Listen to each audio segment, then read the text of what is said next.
gracias, Alejandro. Es un verdadero honor estar aquí porque mi primera experiencia en un museo, mi primer trabajo fue con la Fundación de Amigos del Prado, cuando pasaba los veranos haciendo voluntariados y ayudaba con la organización de las conferencias con la Universidad Complutense. Y muy a menudo me sentaba por ahí detrás imaginándome cómo sería participar como ponente, así que es un honor estar aquí ahora. Tengo que, por supuesto, agradecer a Alejandro, agradecer a Alberto, a Elena, toda su ayuda preparando el texto que acompaña este ciclo de conferencias y ayudándome a preparar esta presentación. Y también quiero mencionar otra vez a Lucy Davis, la conservadora de la Wallace, porque, bueno, gracias a ella fue ella quien me introdujo a este tema tan maravilloso. Y también, antes de empezar, quiero pedir un favor muy pequeño, y es que, pese a haber presentado antes, he presentado por Zoom o en el museo, en las galerías, esta es mi primera vez presentando a un auditorio tan grande, así que piedad, por favor.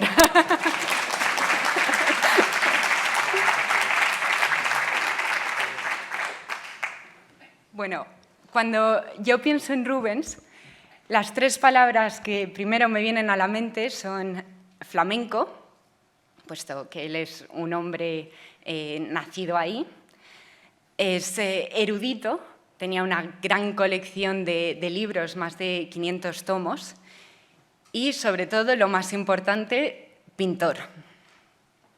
Y creo que estos tres rasgos esenciales del artista quedan plasmados en sus cuadros, sobre todo en sus paisajes, que los pintó para sí mismo. Aquí vemos el catálogo de las obras que se encontraban en la colección del artista a su muerte, las especificaciones, y entre ellas había unos 15 paisajes del artista. Teniendo en cuenta que pintó unos 30 en total, pues que la mitad estuviesen en su colección a su muerte denota el carácter tan personal que estas tenían para él. Otra razón por la que sabemos que los pintó para sí mismo y que no quería venderlos, y no os preocupéis, explicaré este lío más tarde, es por la manera por la que construía los paneles sobre los que pintaba los paisajes. Lo solía hacer en varias etapas. Por ejemplo, este se pintó en unos 10 años y iba poniendo y añadiendo diferentes paneles que el grano de la madera iba en diferentes direcciones. Esto quería decir que con los cambios de humedad o de temperatura, al expandirse la madera, se expandía en direcciones opuestas y los hacía más susceptibles a craquelarse, a romperse. Y por todo ello nunca hubiesen pasado los controles de seguridad, de calidad del gremio de Amberes, que requería que todos los paneles fuesen de cierta calidad para ser vendidos. Además, la construcción de estos paneles hace muy complicado crear una cronología de los paisajes de Rubens. Puesto que los pinta a lo largo de una década y va pintando varios al mismo tiempo, y como los pintó para sí mismo, muy a menudo no están firmados y no están datados y no hay ningún documento relacionados con ellos.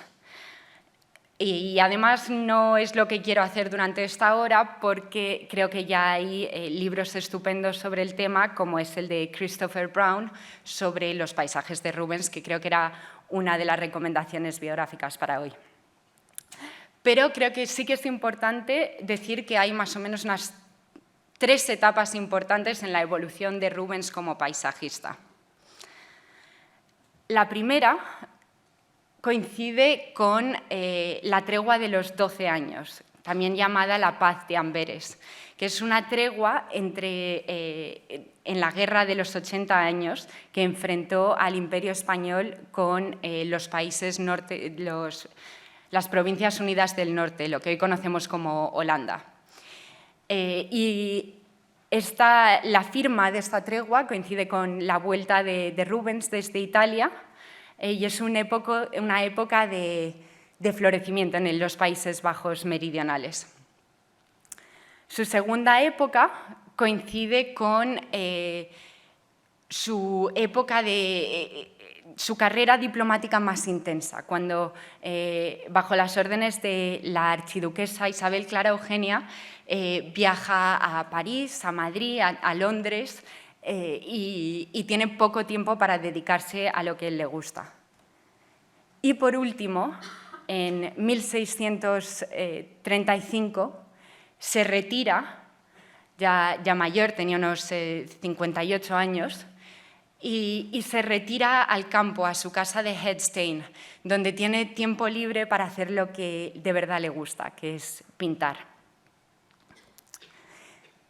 Y he mencionado estas tres épocas porque creo que cada una de ellas ensalza muy bien esos tres rasgos del artista.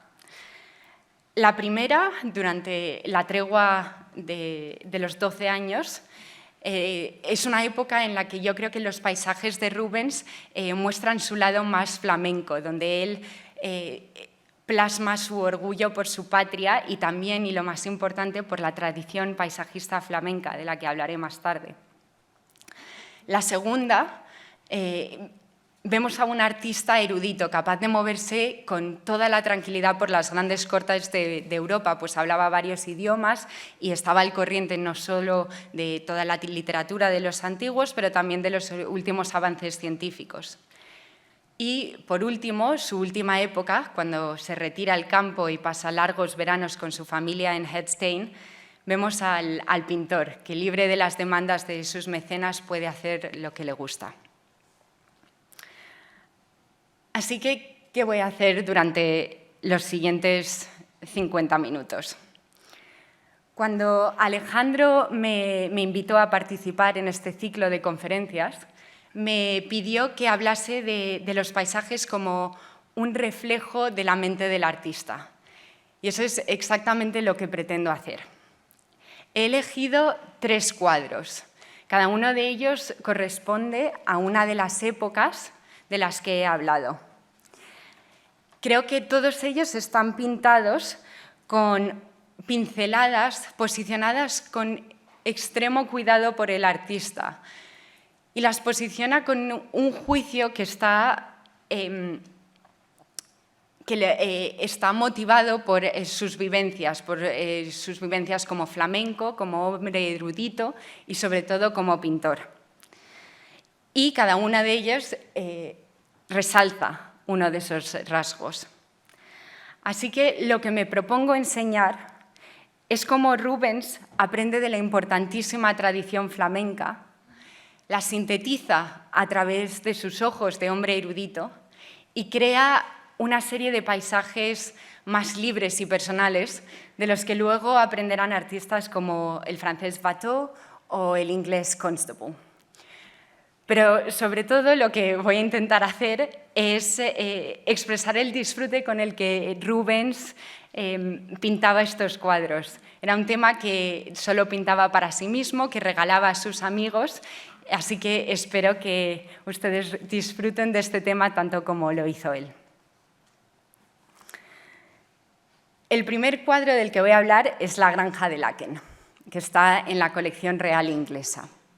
Está entre los primeros cuadros que pinta el artista y creo que en él refleja su orgullo por los Países Bajos, cuya campiña pinta en todo su esplendor.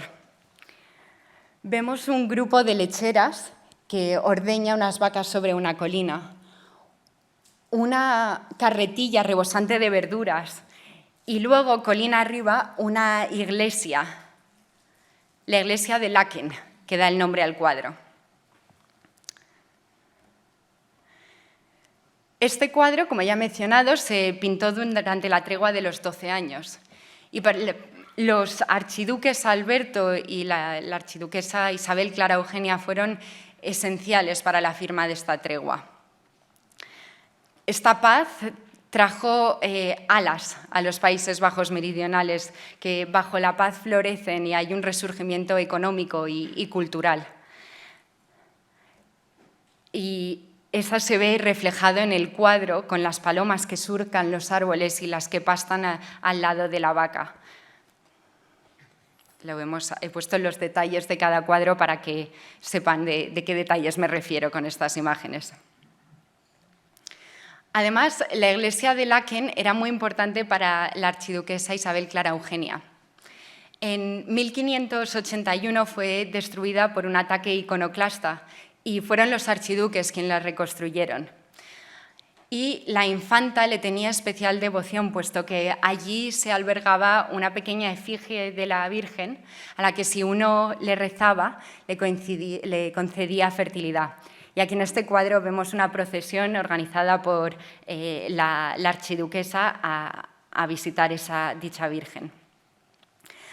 Así que con todo esto podríamos pensar que este es un paisaje que Rubens pintó para los archiduques, un objeto de adulación que le da las gracias por la paz que han traído a los Países Bajos. Pero ese no es el caso. Como el paisaje de Baucis y Filemón que he enseñado deconstruido antes, esta también tiene, la composición de este panel es muy complicada, pero sobre todo se encontraba en la colección del cuñado de Rubens, el marido de la hermana de su segunda mujer, cuando éste murió. Es muy probable que Rubens se lo regalase. Y además que aparezca la iglesia ahí no tiene por qué estar relacionado con la archiduquesa, puesto que Rubens era un hombre muy devoto. Escribió que Dios es la armonía en todas las cosas, un círculo que lo incluye todo, fuera del cual no hay nada. Esta época también es una época de gran felicidad para Rubens. Se casa con Isabella Brandt cuando vuelve de Italia en 1609 y empieza a formar una familia. Y además es nombrado pintor de la corte por los archiduques.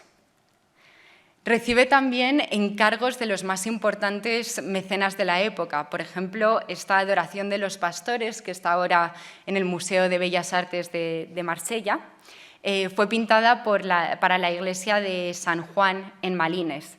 Y vemos que en los dos cuadros aparece esa figura de la mujer cargando con algo sobre la cabeza, que de hecho es gracias a ello por lo que se data la granja de Laeken a esta época, 1617.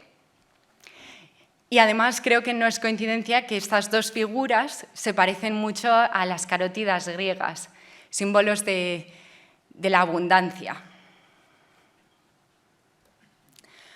Pero sobre todo creo que lo que hace Rubens en la granja de Laeken es rendirle pleitesía a los paisajistas flamencos. Aquí he puesto algunos de los ejemplos que a mí más me gustan, como el detalle del paisaje en la Madonna del canciller Rollin de Van Eyck, el paisaje con San Jerónimo de Patiner, que está aquí en el museo, y la huida de Egipto de Bruegel, que está en la galería de la universidad donde estudio. Y creo que en este momento es importante hacer una pausa, dejar de hablar de Rubens por un segundo para intentar explicar por qué surge el paisaje en los Países Bajos. La historiadora del arte Corinna Kleinert habla de que hay unas 3 razones principales por las que el paisaje surge ahí antes que en otras regiones. La primera es el conflicto, la guerra contra otros países.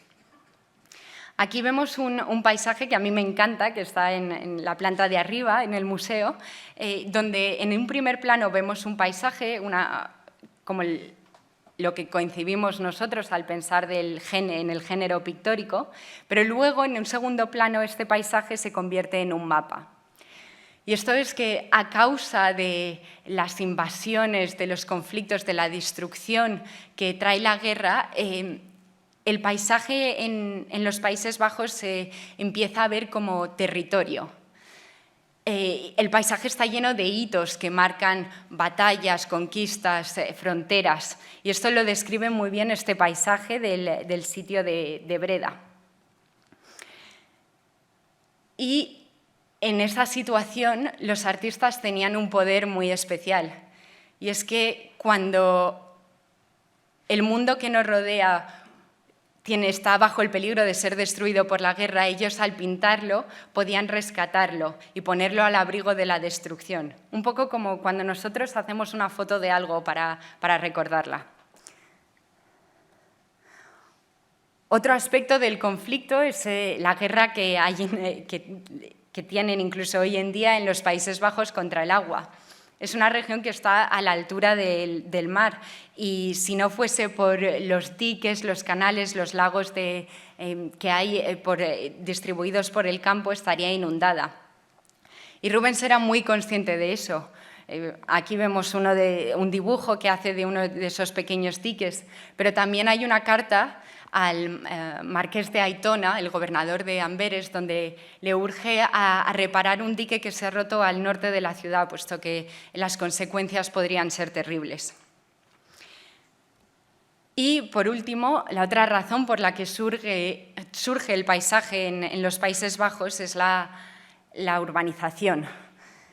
Desde el siglo XIII, es una región con grandes ciudades industriales que hacen que la población viva en estas en vez de vivir en el campo.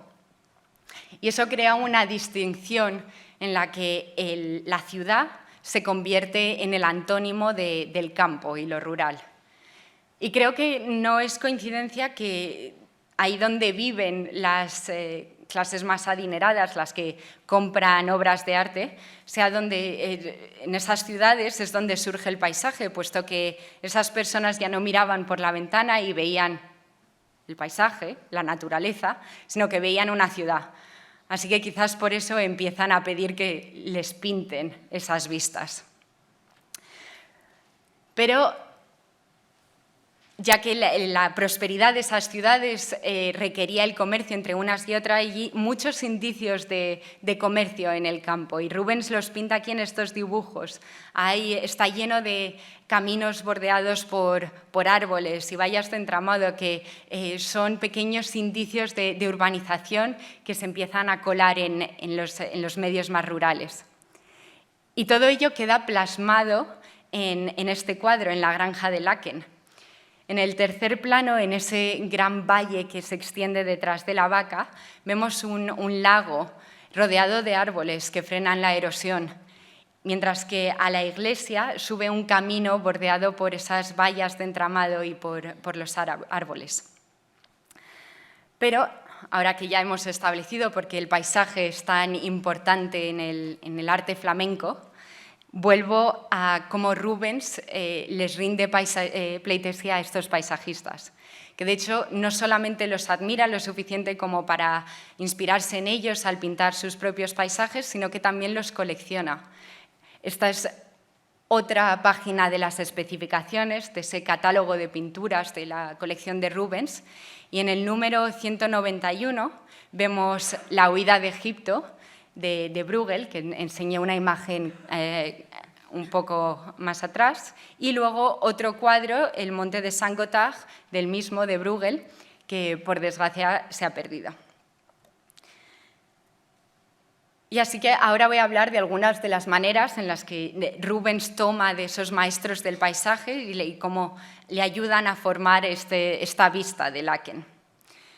Primero, creo que de Patinir toma el posicionamiento de los personajes principales de la composición. Tanto la Virgen María como las lecheras y las vacas se encuentran sobre una colina, un poco separadas del paisaje que se extiende detrás suyo, que aparece de repente como un telón de fondo en un teatro.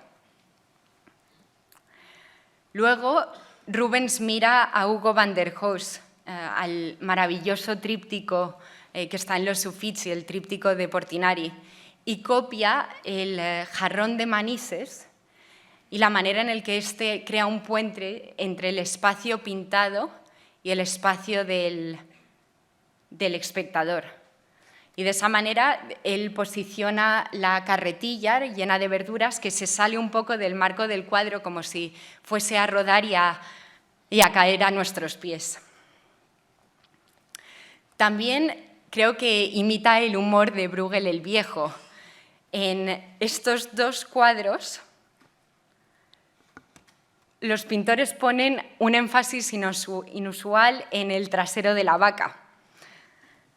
Y, por último, y el que a mí más me gusta, son los hermanos Van Eyck. Mientras que Rubens pintaba esto, ya estaba trabajando en el altar para la Catedral de San Babo, en Cantes, así que seguramente hubiese visto la adoración al Cordero Místico y se inspira en ella para pintar la naturaleza, que la pinta en extremo detalle, es una maravilla. Y esto, pese a la historia, gran historia del paisaje en Flandes, no era un género apreciado fuera del país. De hecho, Miquel Ángel habla del paisaje flamenco de manera despectiva. Dice que lo pintan sin imaginación ni historia, que yo no estoy nada de acuerdo con él, pero bueno. Y Rubens, por supuesto, estaría al corriente de ello, pero otra de las grandes personajes de la historia del arte de Flandes que lo sabía era el teórico y pintor Karel van Mander, quien en sus Vidas de los artistas, un libro muy parecido a las Vidas de Vasari, incluye un tomo donde da instrucciones a los pintores. Y en ese tomo hay un capítulo dedicado únicamente al paisaje. Y ahí insta a los pintores a salir al campo, a inspirarse, a mirar de la naturaleza, a aprender de ella, pero luego pintarla con poesía, con imaginación. Rubens, al que el contemporáneo Bellori llamó la encarnación del pintor erudito, era sin duda el artista mejor, más apropiado para hacer esto. Como ya he dicho, hablaba varios idiomas, incluidos el latín y el griego. Hay libros de su biblioteca con numerosas anotaciones. Una biblioteca que contenía más de 500 tomos, es una colección enorme para la época. Y además leía todos los antiguos y estaba al corriente de las últimas teorías científicas del momento. Y gracias a eso, Rubens empieza ya desde su primera época como paisajista a imbuir poesía en las vistas que pinta. Si comparamos el retorno de la manada de Bruegel con la granja de Laeken, vemos dos escenas completamente distintas. Las dos tratan sobre los paisanos cuidando de su ganado y, sin embargo, mientras que en la de Bruegel están agazapados por el frío, llevan capuchas, es una escena un poco espeluznante. La de Rubens es un paisaje idílico, tan idílico que esta figura, esta paisana, va descalza por el campo. Y así crea un retrato bucólico de los Países Bajos. Es un paisaje reconociblemente flamenco y, sin embargo, tiene algo de poético. Y este orgullo que Rubens manifiesta por su patria en la granja de Laeken, una patria fraguada por el conflicto, tanto la guerra como el agua, y por la urbanización, es la que le lleva a viajar a las grandes cortes de Europa durante la siguiente década, una vez que termina la paz de Amberes en 1621. Y lo que intenta hacer es acordar una paz definitiva entre el Imperio Español y las Provincias Unidas del Norte. Y es en esta época cuando pinta el paisaje de Baucis y Filemón. Y la verdad es que es un paisaje maravilloso, pero lo he elegido un poco para hacer la pelota porque Alejandro me dijo que era su paisaje favorito. Pero es un paisaje muy especial porque es de los pocos que pintan esta época. Debía estar, bueno, estuvo muy ocupado recibiendo numerosos encargos, pero también viajando por toda Europa. Y además es uno de solo 3 paisajes de tema mitológico.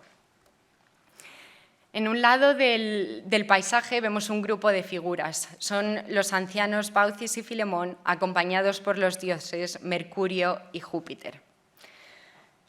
Esta historia proviene de las Metamorfosis de Ovidio, quien nos cuenta que Júpiter visitó la región de Frigia y que nadie le dio cobijo, solo estos dos ancianos.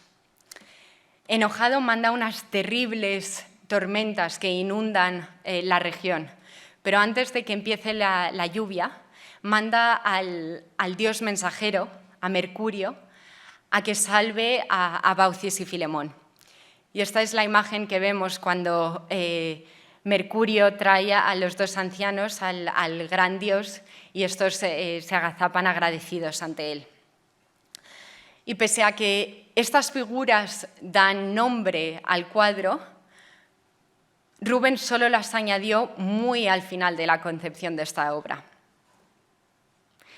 En un principio, la obra solo estaba creada por 3 paneles pequeños que están ahora en el centro del cuadro, donde había una ciudad amurallada que se elevaba sobre un montículo y un camino al que se le acercaba con un sauce que hacía el efecto de repoussoir.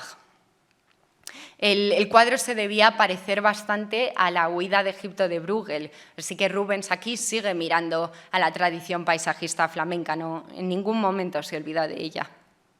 Ya, he puesto aquí los ejemplos a lo que se debía parecer el cuadro.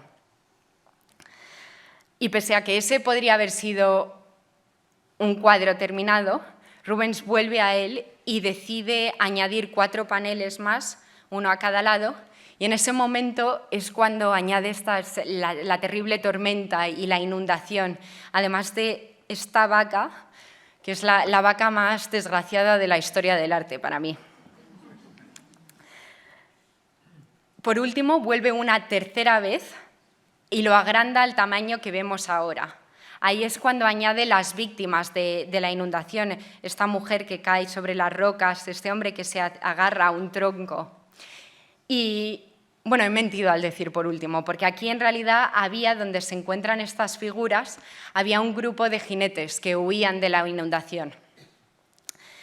Pero Rubens vuelve a él una última vez, por 4ª vez, y ahí es cuando añade las figuras mitológicas. Se podría pensar, dado la destrucción terrible que enseña este cuadro, que Rubens la pintó para reflejando el momento terrible por el que pasaban los Países Bajos, su patria, la que adoraba. En esta época, Rubens tuvo que viajar a París, donde pintó esta coronación para el ciclo de María de Medici, que está ahora en el Louvre.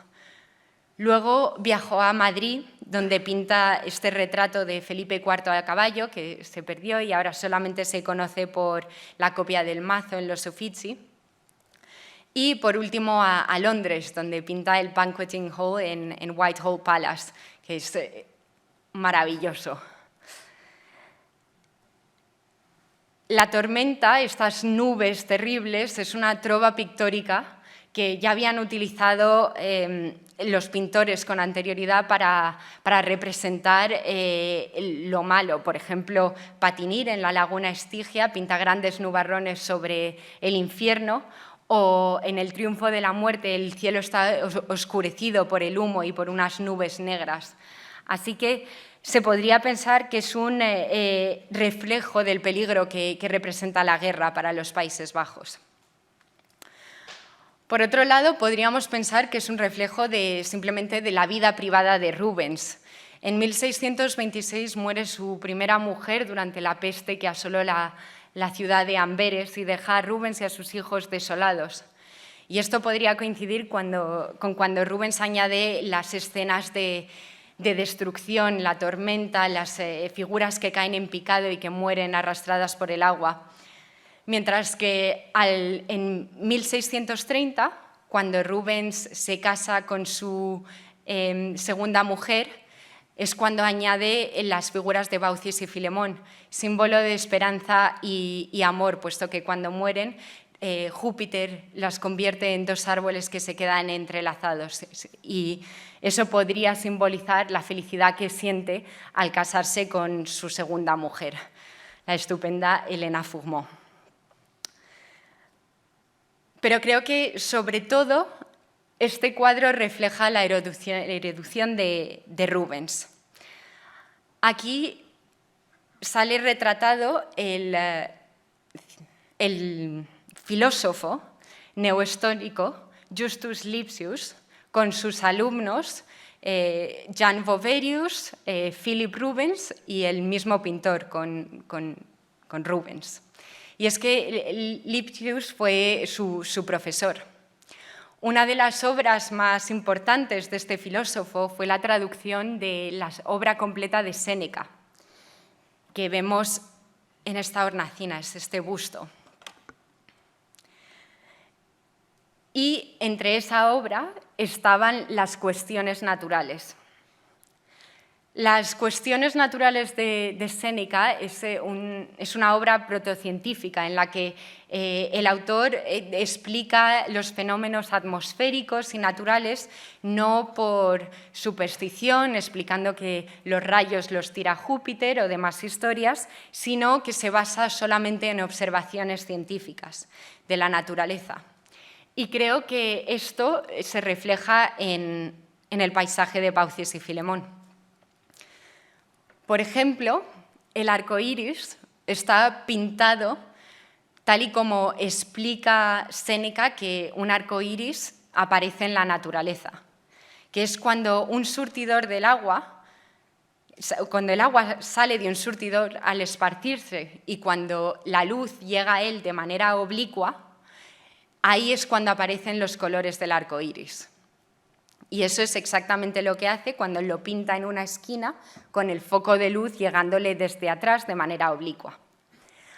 Además, Séneca dice que cuando uno mira el arco iris de lejos, este engaña el ojo y parece que solamente hay dos colores, pese a que cuando te acercas está todo el abanico.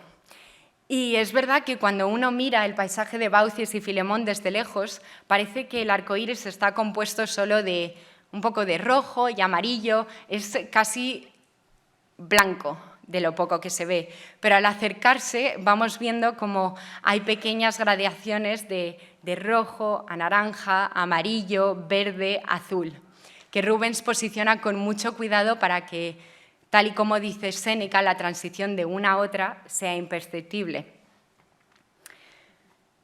La manera en la que Rubens pinta esa terrible tormenta también refleja lo que aprende de Séneca.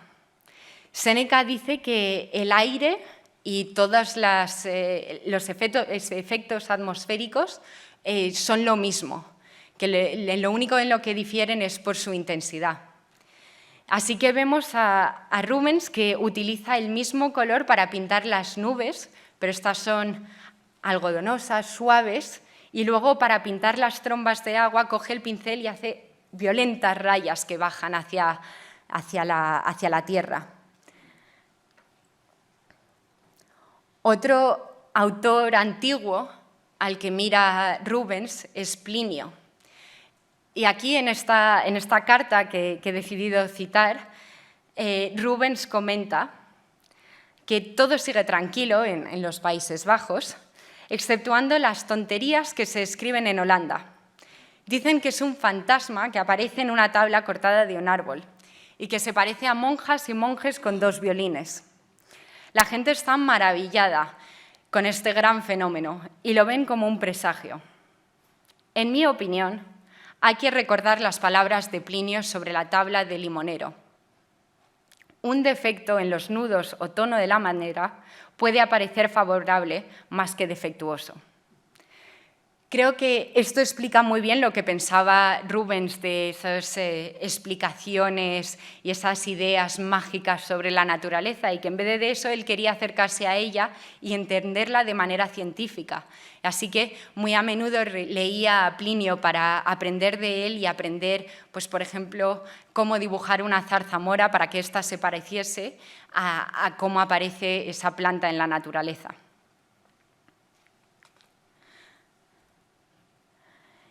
Y muchas de las cartas que escribe Rubens están dirigidas a la élite más culta del momento. Aquí lo vemos retratado, está aquí, susurrándole al oído al archiduque Alberto, aconsejándole sobre una obra.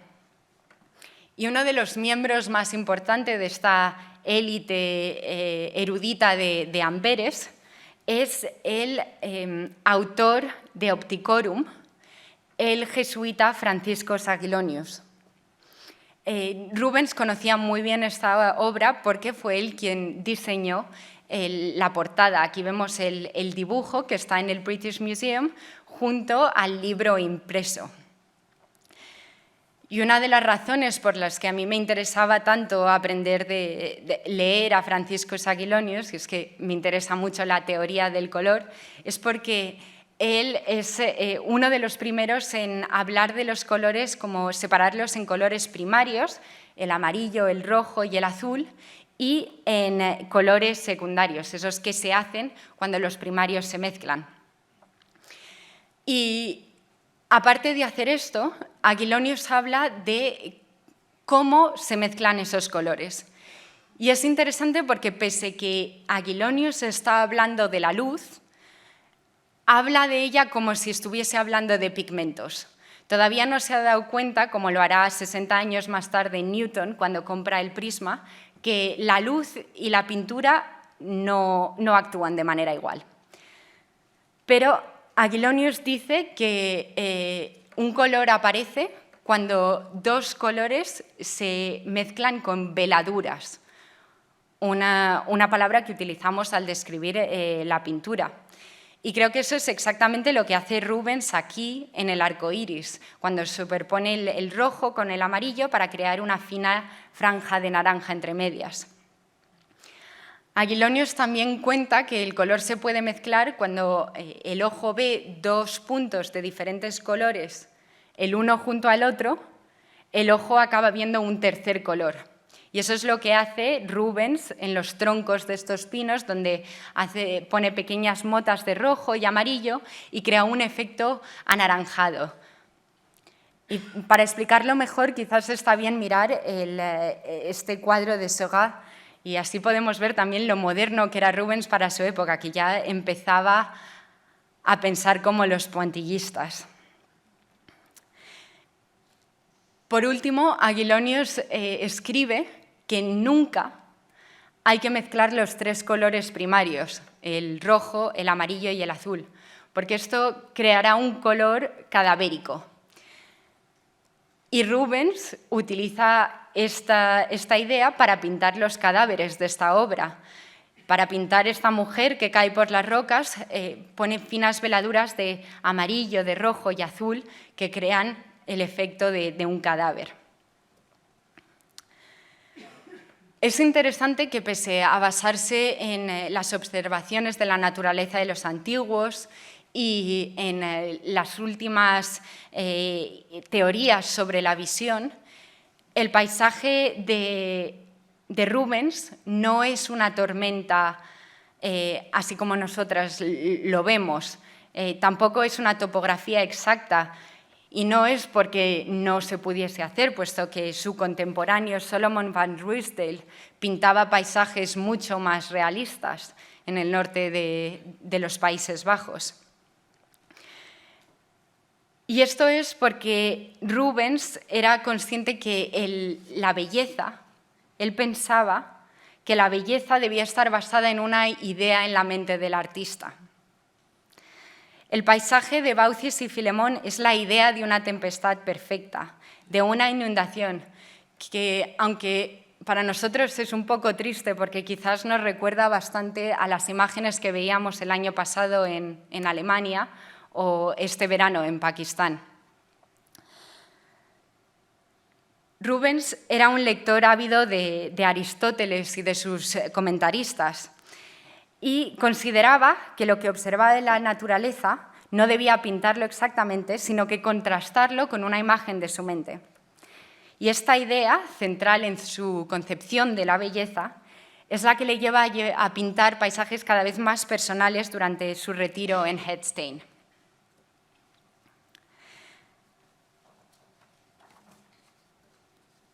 En 1634, Rubens escribe a su amigo diciéndole que ha decidido tomar la decisión de obligarse a cortar el lazo dorado de la ambición para recuperar su libertad.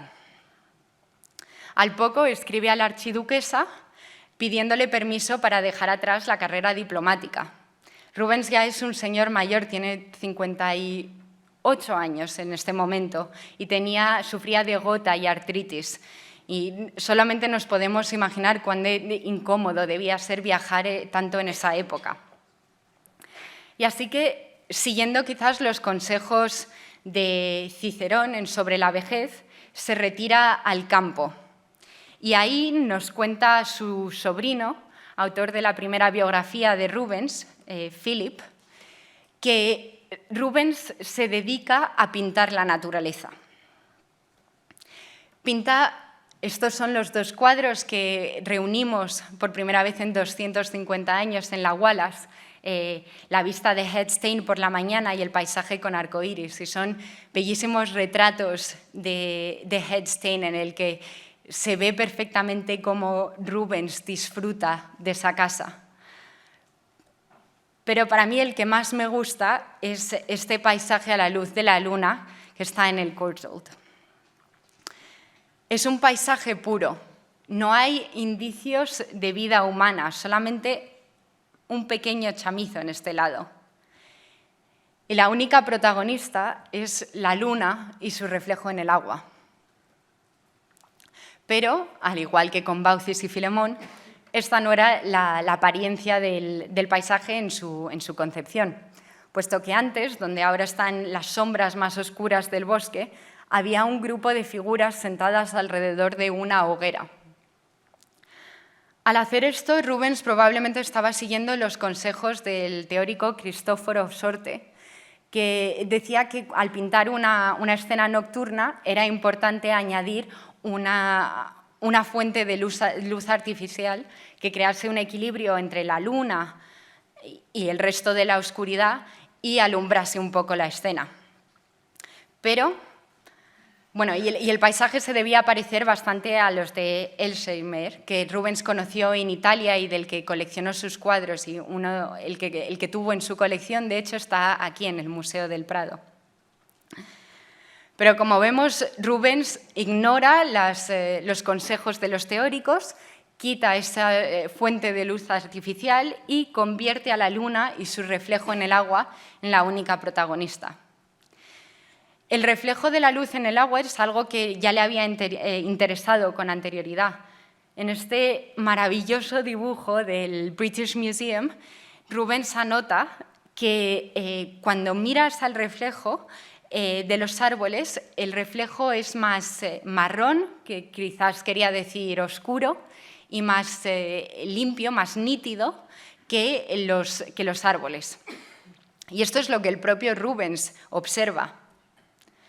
Pero aquí hace todo lo contrario.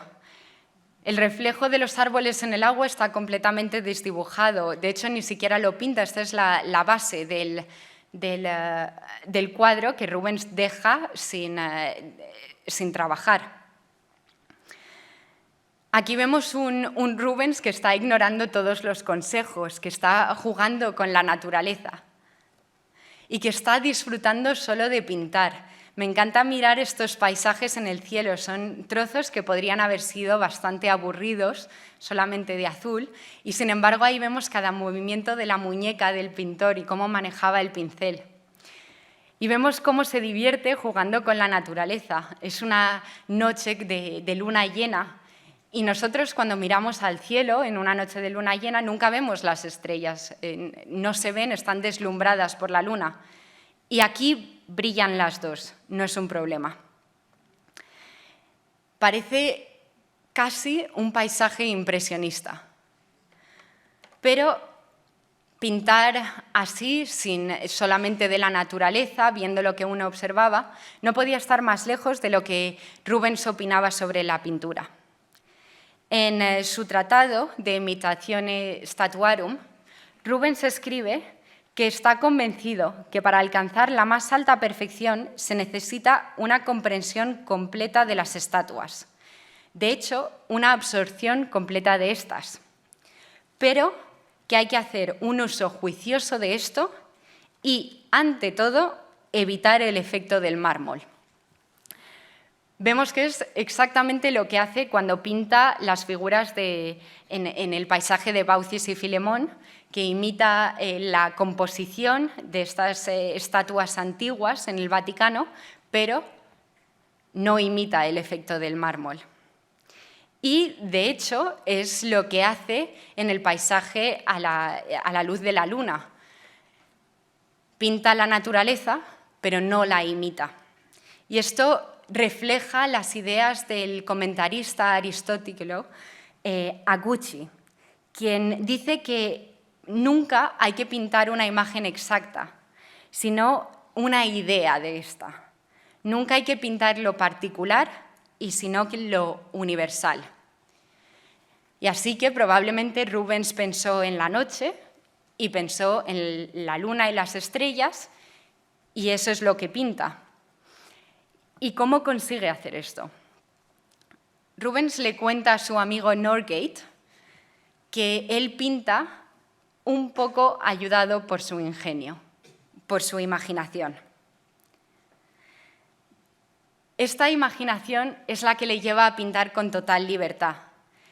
Es la que hace que el teórico del arte Roger de Pile, cuando describe los cuadros que estaban en la colección del cardenal Richelieu, diga que Rubens es el maestro del color, la que hace que cuando Watteau quiere pintar escenas de libertad, como esta embarcación a Cícera, las pinte imitando el estilo suelto y colorido de Rubens. La imaginación de Rubens también es la que hace que Reynolds le utilice de ejemplo en su 8º discurso de la pintura.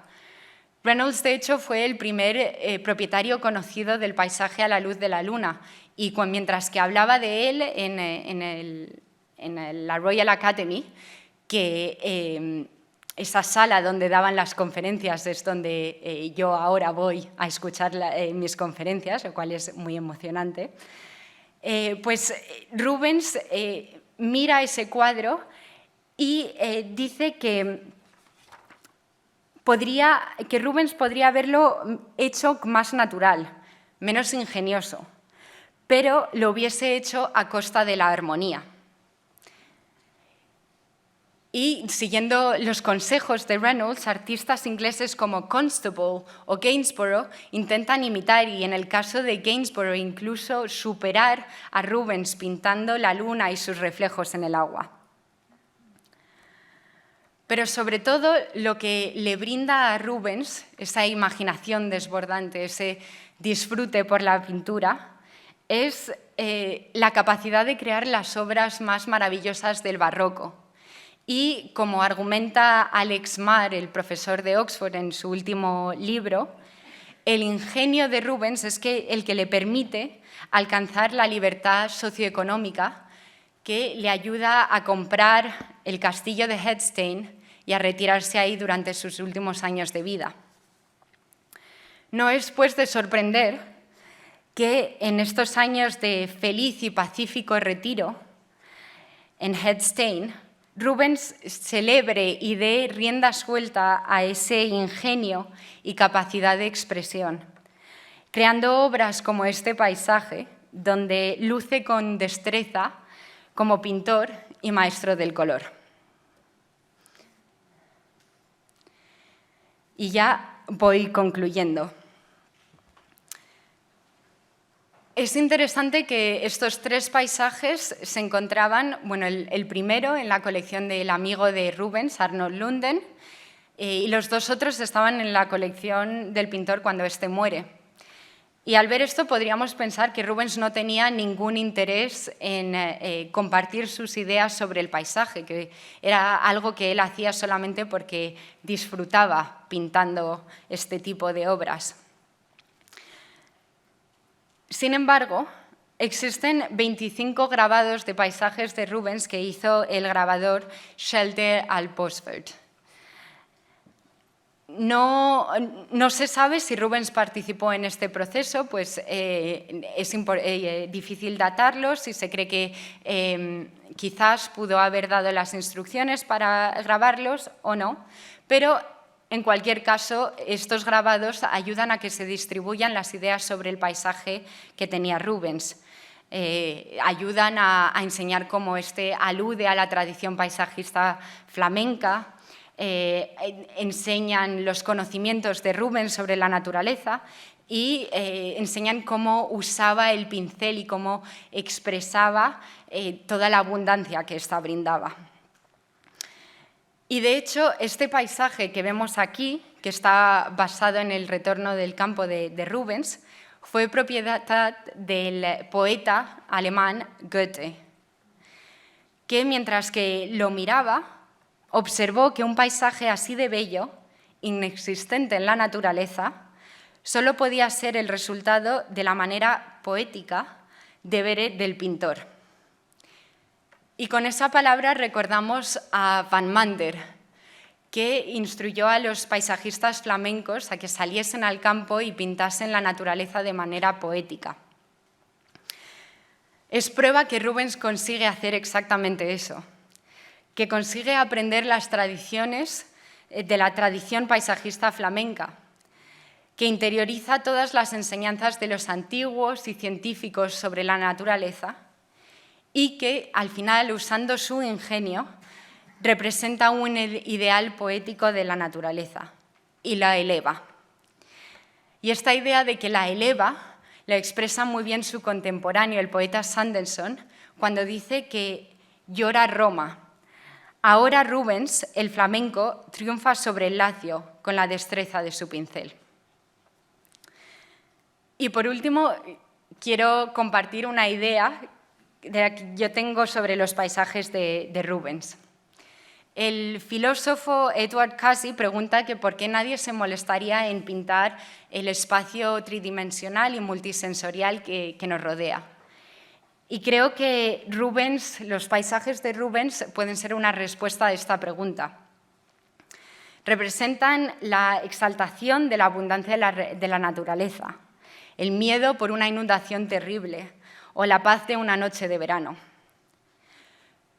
Pese a ser visiones subjetivas del universo que rodeaba a Rubens, pintadas solo para sí mismo, Rubens trasciende lo específico y crea escenas de belleza universal que transmiten en el espectador sentimientos de alegría, de miedo y de serenidad. Muchas gracias.